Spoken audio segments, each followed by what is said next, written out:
watching us on Squawk. I'm Bruce Whitfield. You're watching CNBC Africa, first in business worldwide. David Shapiro from Sasfin and Gary Boysons from Vunani Private Clients are here to unpack the week's news. The big headline of the week, of course, Ben Bernanke said absolutely nothing new, nothing different whatsoever, and the market rocketed on the day. The JSE had a spectacular Thursday, courtesy, David Shapiro, of nothing. Of nothing. Well, everybody thought that we were going to hear that or give us some kind of deadline as to when they're going to start withdrawing or tapering their asset buying program, and nothing came out.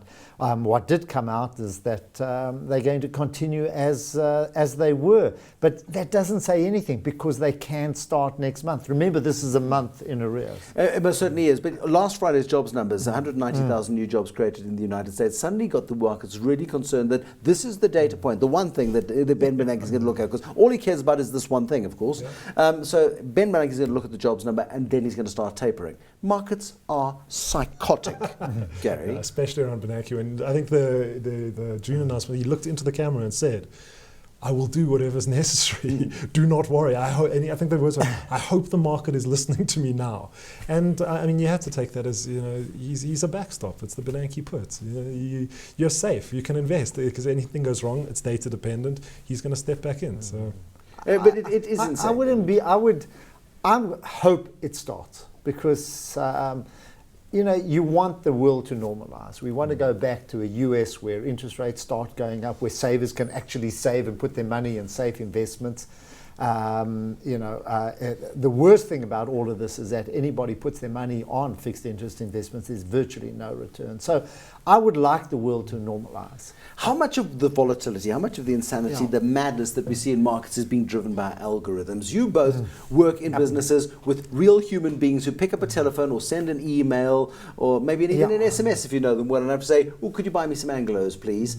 But in the background, there are a billion trades happening every nanosecond.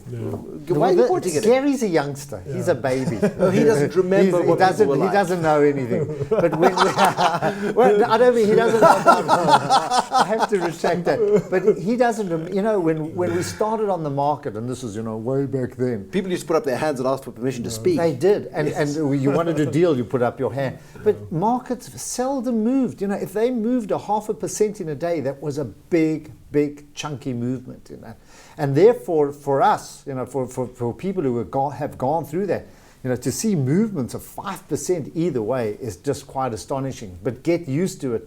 This is how markets move. So when you see a move like we saw today, tomorrow it can actually reverse and do the other thing. So it is all driven by algorithms and these high frequency trades. And Bruce, what's happened as well, it's gone right through the market. Normally it used to be confined to maybe the top 40 shares and that. Now everything moves. But it's frustrating in that the amount of time it takes me to phone you up, place an order for you then to contact the dealing desk, for them to place the order, to put the order into the market. The share I wanted to buy 5 minutes ago is traded 14 times, possibly more, courtesy of the algorithms. Probably a lot more than that. I think 70% of the New York Stock Exchange is now algorithmically traded. I mean, South Africa, the JSE is just not there yet. But you look at it, even though we've got algorithmic platforms that we can give to clients, you can program your own, like as a private client. This is not an institutional, not an algo desk. Private client can go and program their own algorithms in, and it's not just automated stop loss. It's float and grab orders, all sorts of wonderful stuff. And we're still probably 2-3 years behind where the New York Stock Exchange is. So it's going to get worse. Better, depending on perspective. Bruce, it's not through one platform that the foreigners do it. But when you talk about New York, they do it through a number of different sites. So it's very difficult to pinpoint the exact source of those orders. But get used to it. It's going to happen. Is it healthy? It creates a lot of turnover and it creates a lot of liquidity. The companies that own the stock exchanges love it because for every trade there's 70 cents in the bag or whatever it might be for them, or 20 bucks, whatever it might be. They getting a kick on every single trade that happens. The more trade they can get, the more volume they can drive, the more frequency there can be. The companies that own the exchanges have a look at the JSE. I mean, we're a small market relative to global markets, but there hasn't been a new listing on the JSE for how long? And yet it still continues to churn out profits. Why? Courtesy of traders, courtesy of trade that we never used to see in days gone by. So every time someone looks at a price, every time someone touches the screen, they are creating massive. But somebody watching us this evening is suddenly going, okay, computers are ruling the world, computers are defining the value of the investments, I'm not going in there. Do the fundamentals of shares still matter in the algorithmic world? No, I think of course they've got to still matter, but yeah, like I said, it provides a lot of liquidity and there's a lot of trade. But I mean, it can be argued that you're just finding a fairer price. I mean, that's it's price discovery is what it's aiding. Maybe a slight increase in volatility is what you have to pay to get that, but you know, it also gives you the. But volatility provides opportunity. But you're seeing it in currencies, you're seeing it in bonds, you're seeing it in all kinds of markets, commodity markets as well. The huge, you know, and what the comparison is, if you put your money in the bank for a year, you get 5%. Yes. That's at 5%. We do that in an hour. Yeah. You know, that's the kind of volatility you get in an hour, not even in a few minutes. So it gives you some kind of comparison. The fixed deposit is doomed, ultimately. And it has to be, because come on, I mean, that is so last century, maybe the century before that. Now, let's have a look at one of the big stories of the week, which are the results out of Eskom. They saw their revenues go up. You would expect that. You and I paying more for electricity. Their profits halved to about 5 billion rand. Because of costs, they say, and some lousy management decisions, of course, which they openly admit to, as nobody's going to get fired for it. It seems okay. So here we've got a situation where Eskom is charging us more and more for power. Brian Dharma says, actually, we're paying less than cost for power if you take in the infrastructure that has been put in by Eskom over the previous decades. But the coal price is a massive concern for them. The coal costs going up somewhere 30% over the last year. Can that at all be amended without calling coal, what do they call it, strategic mineral? It has to go up. I don't think it's going to go up because of demand out of China. No. So I think that's going to act as a cap. Okay. You know, that will act as a cap on the coal price. And that will keep kind of energy prices low. I hope they go up because I'm a holder of Exara.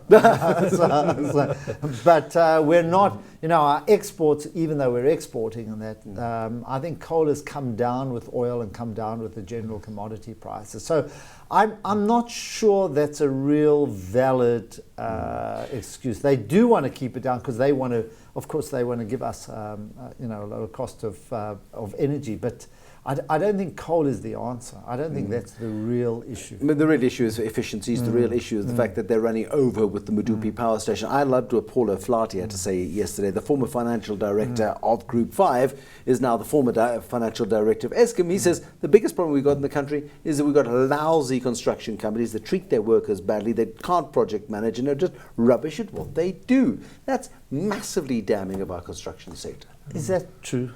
Well, that's his view. I'm saying, you know, if we look at the stadiums that were built, if we look at some of the projects, this is the first time. Could we have done those stadiums 20% cheaper?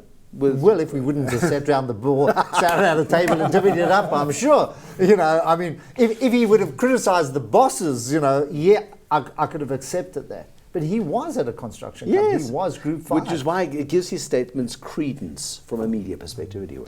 What he might be saying, you know, what he might be saying is this is a country which maybe has lost control over its workforce, as we're seeing in the miners, and that he might have validity there, and they go on strike at literally the drop of a hammer. But, you know, you've got to look at management as well. You can't take a, you know, this has been a 10-year saga. What Jacob Zuma did this week, Gary, is he fired a couple of ministers. He got rid of the guy who supposed to build houses for the poor and got rid of the woman who buys expensive shoes. From a woman with red soles on the bottom of her shoes to a guy with red socks under his trousers. What do you make of the new Minister of Communications? I think the fourth or the fifth one in as many years. Yeah, but yeah, it is. Yeah, it's a fourth shake-up of Parliament. Don't say shake-up when it comes to cabinet, please. No, I think...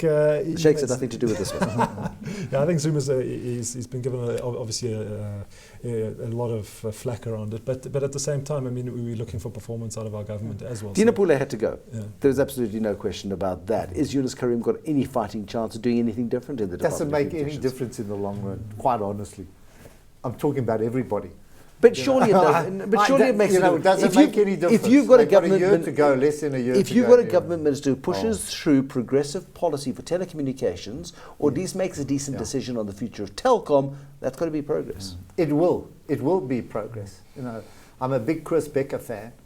And Chris is the one person who continually criticizes government policy. First for broadband, and secondly says, what's it, free to air? What's the new one?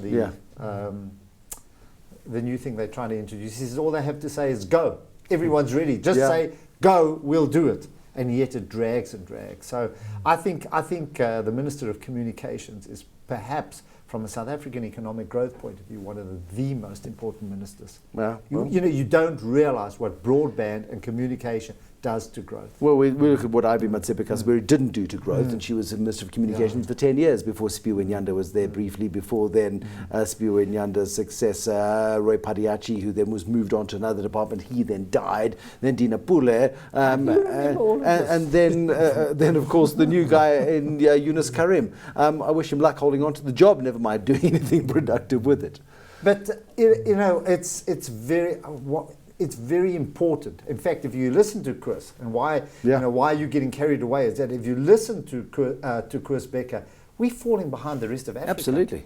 In terms of speed and in terms of progress. Access. So it's all about access. I tell you what, anyway. David made a very naughty comment on the radio yesterday. He said, you look at Me-DUPED, you look at the delays on Me-DUPED, the one construction project he can guarantee will not be delayed is the construction of Sun International's new casino in Menlyn in Pretoria. The casino companies can get constructions and lots of wiring and technology into a building. Nobody else seems to be able to get it right. But that's a big one, eh? 3 billion rand investment from Sun International out of the Marula Sun. It no longer needs to be there, and into downtown Pretoria. It's a biggie. Yeah, definitely. But I mean, if you're looking at the construction story, I mean, yes, fair enough. If you compare Me-DUPED to all the other sort of private projects, I mean, you look at Sasol, when they put at least electric turbines in, and that whole project. I mean, obviously their sort of cost per kilowatt generated is going to be massive compared to a private sector implementation. So, but at the same time, I mean, you got to feel for it. I mean, construction is a difficult business. I mean, it's the nature of construction. If you renovate your house, it's the same thing. You go there. You get one bill, it's that much. You get halfway through the project and suddenly the bill's twice as much and the deadline's 3 times as long. So I think it's human nature. Since the first hut was built, this is what's happened. So if you've managed, you can only criticise the big construction companies if you've managed to manage the Bucky builder who came and destroyed your house. Exactly. Okay, I can never criticise a construction company again. Okay, give me a view then on Sun International, please. $98. Should we be buying it now that all the Pretorians won't have to drive to Sun City or to Marula? It looks that way. I've been watching Tsogo and I've been watching Sun International.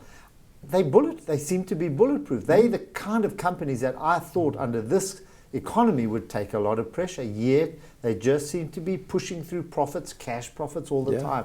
And the fact that Sun International are going to bet 3.5 billion means that they've got a fairly good idea of how it's very close to government, very close to all the embassies, so I'm sure they know where their customers are going to come from. Give me a view then, please, on the retail environment. What has Massmart's trading update told us this week? Sales up in the first half of only 8.9%. It's on the light side. What is it telling us about the country in which we live, Gary? No, there's no question consumers still under pressure. And I think that, Massmart, you look at their sales, I mean, the actual, I mean, if you drill into it and you look at the microwaves and the dishwashers and all that guys have geared up, they've financed themselves, they've bought that, and there's definitely a slowdown coming, and I think it's going to be here for a while still. I mean, there's no really that light at the end of the tunnel might just be a train. I mean, one of my favourite shops to go around, because there's hardly anyone ever there, is Dion Wired, and you love the technology, and you can have to take your time perusing all of the stuff, then you go, nah, it'll be cheaper next month, and you walk out. And that's the problem they face, isn't it? They've been disappointing. I think that's been their original strategy, but the new strategy of bringing food in and so on seems to be taking a lot longer. The Walmart influence is taking longer than we thought. The results were okay. Under the circumstances, I thought they'd be worse, but they're okay. But I think what's not okay is the slowness of the Walmart input. We would have thought that would have been better. And no wonder Whitey Basson kind of shrugged his shoulders. You remember when Walmart came and said, good luck, we like competition.